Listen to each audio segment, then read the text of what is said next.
Totoo talaga na kapag tinatanong tayo kung kumusta yung pagja-Japan, isa lang masasagot natin. Yun ay, tandadandan, kahirapan. So pag-usapan natin ngayon ang mga maling akala sa pagja-Japan. Una sa lahat ay kapag kahit gaano pang kataas ng pinag-aralan mo sa Pilipinas, kapag pumunta ka dito sa Japan ay malaki ang tsansa na mag-start ka sa pinakaumpisa. So, sa mga trabaho na kailangan marunong ka mag-Japanese, ay mahihirapan ka talaga kung wala kang background or hindi ka nag-aral beforehand. Kapag nag-start ka na mag-work doon, halimbawa sa factory or sa convenience store, sa carpentry, dun sa mga heavy duty work, ay napakahirap kasi nakaka-stress yung trabaho dahil sobrang pagod yung katawan mo. At lalong-lalo nang nakakapagod yung mga katrabaho mo, yung working environment natin. At ma-surprise ka pa kasi imbis na yung mga kapwa mong Pinoy at tutulungan ka, sila pa yung number one na talagang magda-down sa'yo. Hindi ko alam parang crab mentality na talaga, parang innate na sa ating mga Pinoy na meron silang tinatawag na, alam niyo yung yung parang seniority, ano ba tawag doon? Seniority complex. Na parang, kami na una dito, kaya kami bida dito. 10 years na ako sa Japan. 10 years na ako sa Japan. So, kailangan sundin mo yung sabihin ko. Yung nambo-boss, pero ka-level mo lang din naman sila. O baka kung iisipin mo nga ay wala naman siyang talagang inangat sa'yo bukod sa tagal na niya dito sa Japan. Ayun. So, yun ang isa sa mga dapat natin paghandaan. Hindi madaling buhay sa Japan na akala mo trabaho lang, tapos kikita ka na ng malaki. Ay, hindi po ganoon. napaka wishy-washy. So, ano ba? Ito, yun sa mga sahod. Iba pa rin talaga yung mga sahod ng mga isip natin kasi pag sa Japan ka or sa ibang mga first world country, mataas na yung sahod dyan ng kahit mga blue collar job, di ba?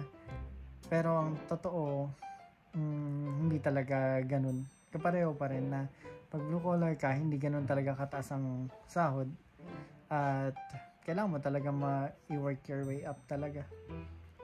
At meron pa rin dito na kapag babae ka, sa mga kababaihan ay mas mababa pa rin yung sahod nila kaysa sa mga lalaki. Yung mga equality na ganun, hindi pa gaanong ine-embrace dito yung sa Japan. So kung babae ka na tapos mahina yung loob mo, baka mahirapan ka mag-adjust kapag pumunta ka sa Japan. So dapat handa ka, handa mo yung sarili mo sa mga ganun. So pag nasa Japan ka na, dadating na yung mga bills mo. Yan, yung mga dadaming bills na nagpapatong-patong. Una sa lahat, yung resident tax mo, yung income tax mo, yung pension, health insurance, lahat yun required ka bayaran yun. Kapag nandito ka sa Japan, nagtatrabaho ka, sa ayaw mo at sa gusto, lahat yun kakalta sa sahod mo. Hanggang sa kakarampot na lang din yung matira sa'yo. Nasa Japan ka nga, malaki nga sahod, malaki rin yung gastusin. So, tatandaan mo palagi yun. Huwag kang bigla na, hala, ba't ganito lang natira sa akin? Kasi ganun talaga. Ganun ang buhay. Hindi naman talaga fair ang buhay. Kaya kailangan natin tanggapin yun. Pero anyway, so yun nga yung mga bills na nag-pile up. Bukod pa ron, sa bills na nag-pile up na yun, hindi mo ma-manage ng maayos yun kung hindi ka marunong mag-Japanese. Kasi syempre kapag may mga inquiries ka about dun sa mga bakit ko kailangan bayaran to or may gusto kang i-dispute na bill, hindi mo ma-dispute kasi hindi mo nga maintindihan yung mga, hindi mo nga maitanong di ba? Let alone pa na pag nag-reply sila sa'yo, maintindihan mo, di ba? So, napakahirap ng ganun. So, marami naman tayong magagawa dyan. Pero, ano pa ba yung mga ibang maling akala na pag nasa Japan tayo? May levels. May levels yung gaijin, yung mga foreigners na nire-respeto ng mga Hapon. Napakahirap tanggapin nun kasi hindi naman talaga natin choice yun. Pero, may levels talaga eh. Mararamdaman mo talaga yan. So, top 1 na pinaka nire-respeto ng mga Hapon, hindi naman lahat pero in general, ganun yung parang kasing perception nila. Yung mga Western, so mga European, mga American, yun. Yung mga puti, yung mga tinatawag natin. Kapag ganun yung facial features mo, ay respetado ka kapag nandito ka. Kumbaga parang cool ka kahit anong gawin mo, parang lagi kang may allowance for mistake, ganun. Tapos the rest, kung hindi European yung features mo, kung brown ka or black, ay parang kino-consider kanila as inferior sa kanila. Ano lang to hindi naman to lahat, pero in general parang ito talaga napapansin ko kasi first hand experience namin talaga to dito sa Japan, na parang as foreigners dito na Asian, di ba, kami dito, parang nakikita namin yung difference ng treatment sa amin. Kahit sa convenience store lang, yung mga Japanese lang ron kung paano ko itrato compared dun sa pagtrato nila sa mga galing sa US, galing sa Australia, ganun. So, iba talaga. Pero, wala naman tayong magagawa ron di ba? Hindi naman natin choice maging Asian, maging Pinoy. Pero, kung yun yung perception ng mga Japanese sa atin na inferior tayo, ay nasa kanila na yung problema. So, hindi naman lahat ng tao kailangan mo i-please, di ba? Pero, maging ready ka lang. Huwag mo isipin na, oy, I'm a foreigner here. Medyo may foreigner card ako. Walang ganun. Kung sa Pilipinas ka pa manggagaling, expect mo na parang ang generalization sa Pinoy ay mas mababa, inferior kaysa sa kanila. Kasi dito sa Japan kasi very rampant pa rin yung hierarchy ng race. Ganyan. So, maging ready ka lang sa mga ganun. Kung naisip nyo mag-retire dito sa Japan, natatanda kayo rito at aasahan nyo yung pension nyo, ay wag nyo nang asahan. Dahil, alam nyo naman, paubos yung mga tao sa Japan. At ang ibig sabihin nun, paubos yung mga tao, pababa yung pension na matitira. At pababa yung pension na makukuha mo. At ang kapalit pa nun, habang tumatagal ang panahon, patas yung inflation. Kaya, yung pension mong kakarampot ay kakainin lang na inflation in the future. So, dapat pagandaan din natin yan. Huwag kang magulat na dito ka nagtrabaho sa Japan buong buhay mo, tapos ina-expect mo bubuhayin ka ng pension mo. Medyo mahirap yata ang plano yun. Pero, di naman natin alam, di ba? So, kailangan handa mo na yung sarili mo. Handa mo na ngayon hanggang pagtanda mo na may plano ka talaga. Planuhin mo financially yung makikitain mo. Pagalamin mo ba yung pera mo. Parang ganun. So, iniisip nyo baka may enjoy nyo yung snow, yung summer, yung spring, yung 4 seasons dito sa Japan. Nakaka-enjoy talaga sa mga first year. Pero, after ng ilang panahon, minsan nakakapiko na rin. Halimbawa, nung nagtrabaho ko dati sa Kyoto noon, grabe yung snow doon tuwing winter. So, tuwing papasok ako, kailangan kong i-scrape yung snow doon sa windshield ng sasakyan ko. Ang kaso, palagi nga akong late, di ba? Palagi akong last minute pagpapasok. So, bawat minuto sa akin tuwing umaga, napakahalaga talaga nun. Kaya lang, ang naging problema ko, minsan, nakakalimutan kong magdala ng mainit na tubig dahil kailangan talaga yon para tanggal mo kagad yung snow dun sa windshield mo. Kung wala kang dalang mainit na tubig, kailangan mong bumalik talaga at kumuha ng mainit na tubig. Yun yung kapalit na nun yung mga ilang minutong precious minutes para hindi ako malate. Kaya napakahirap talaga. Pero masaya na ma-experience yung mga ganun.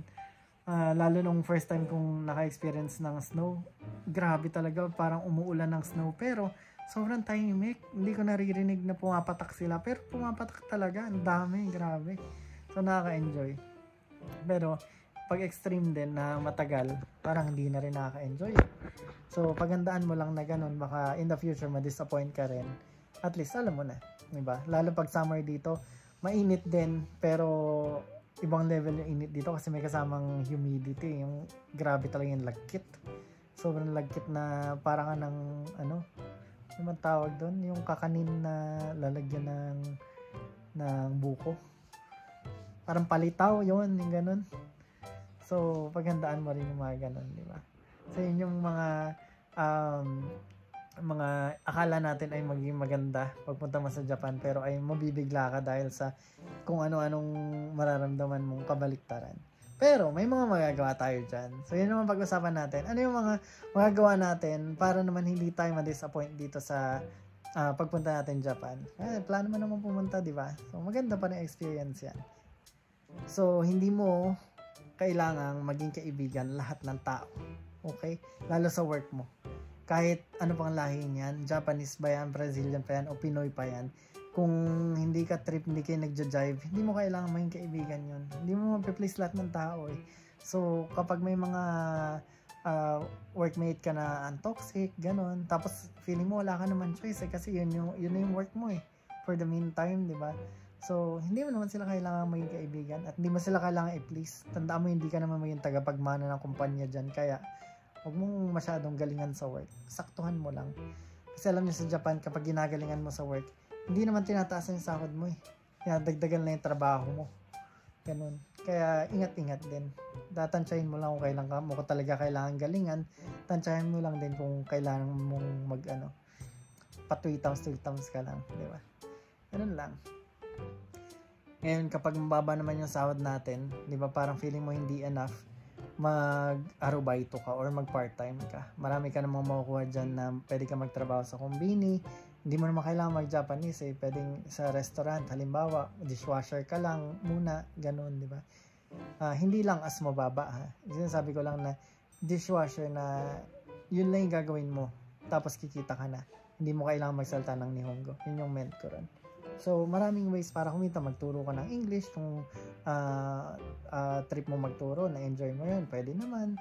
So, marami kang mga estudyante rito. Ganun. Or, magtrabaho ka sa mga sideline. Ganun. Kung magaling ka kumanta, pwede kang kumanta sa mga bar. So, kanya-kanyang diskarte yan. Maraming trabaho kung maghahanap ka talaga. Sisipagan mo lang talaga.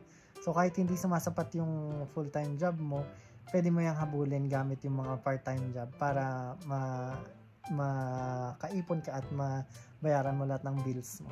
So, may paraan pa rin. Dahil nga mababa yung sahod, di ba? Dito sa Japan, lalo yung rate ngayon, sobrang baba na talaga. Grabe na yung palitan. Siguro 5 or 10 years ago. Hindi naman, mga 8 years ago. Grabe, halos mag-50 na yung exchange rate. Tapos ngayon, parang malapit nang bumaba sa 30.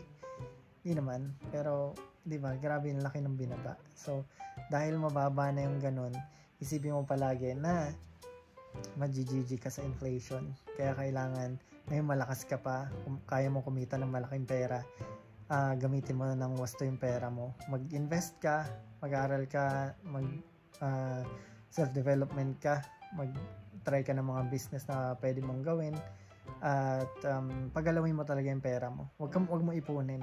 Kasi pag inipon mo lang na inipon yung pera mo at iniisip mo mag-play safe ka lang in the future, pag nag-retire ka na, may ipon ka, tagal mo inipon mo talaga lahat-lahat, kaya nag-focus ka lang sa ganun. Pag matanda ka na, prone ka na sa mga sakit-sakit. Once magkasakit ka, pwede na i-drain lahat ng ipon mo. Or kung hindi ka man magkasakit, isipin mo yung worry mo na everyday habang tumatanda ka, lagi kang at the back of your head, meron kang paano kung ma-outlive ko yung pension ko. Dumating ako sa point na wala na akong pension pero buhay pa ako. Ang pangit naman, di ba? Bakit nang ganun? So, pagkalawin talaga natin pera natin. Maging wise tayo sa paggastos ng pera natin. Pwede ka mag-try ng mag-aral ka ng trading, mag-aral ka ng investment, ng e-commerce, mga ganyan. Huwag mo na i-try yung mga networking na na 1 month may Ferrari ka na. Walang ganyan, boy, hindi yan totoo. So, doon naman sa extreme weathers, kapag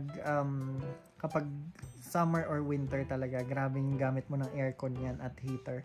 So, talagang tataas talaga yung bill mo. So, para ma-reduce mo yung bill mo, mabawas-bawasan yung bayarin mo, kapag Yasumi mo, kapag day off mo, pumunta ka na lang sa mall or sa Starbucks, magpalamig ka ron, mag-aral ka, mag-internet ka, tapos doon ka na lang mag-aircon. Kapag winter naman, pwede ka namang kasi sobrang lamig talaga, hindi mo kaya ng tawag dito, nang isasara mo lang yung bintana, nanunuot talaga yung lamig hanggang balat, hanggang buto. Talagang kailangan mo mag-heater. Pero kung ayaw mo mag-heater, may paraan. Siyempre, gagawin mo ng as much as possible, paliitin mo yung space mo. Pwede kang mag-tent. Tapos ang gawin mo dun sa tent, lagyan mo ng maliit lang, yung nabibili lang sa mga second hand store ng heater. Tapos itabi mo lang doon para doon sa loob ng tent mo. So maliit lang yung consumption ng electricity mo, pero na-enjoy mo yung heat. Nakakatulog ka ng okay. So maraming paraan. Pwede rin ka mag-try nung heating blanket or heating futon. Yung mismo hihigaan mo na meron yung isasaksak mo lang tapos iinit na yun ng kusa. So hindi ka na talaga lalamigin. Masarap pa sa likod, parang kang hinihilot, nakaka-relax. So maraming paraan, basta dapat iisipan mo lang ng mga way para hindi ka ma-disappoint dito. Pero sa lahat ng mga paraan na yun, masasabi ko lang dito sa vlog na to, sa dami ng mga maling akala natin, para hindi tayo ma-disappoint ay baba lang natin expectation natin. Huwag ka lang masyado mag-expect. Isipin mo lang na okay, pupunta ako sa Japan, hindi ako para mag-good time doon, para magtrabaho. Ngayon, pag time mo na para mag-good time, edi mag-good time ka lang. Pero ang mindset mo dapat ay nandito ka sa Japan para magtrabaho, ay develop mo yung sarili mo, mag-ipon ka, gumawa ka ng mga wise decision, at huwag mo isipin na puro pasarap lang yung buhay dito para hindi ka madi-disappoint. Ayun lang, bye-bye!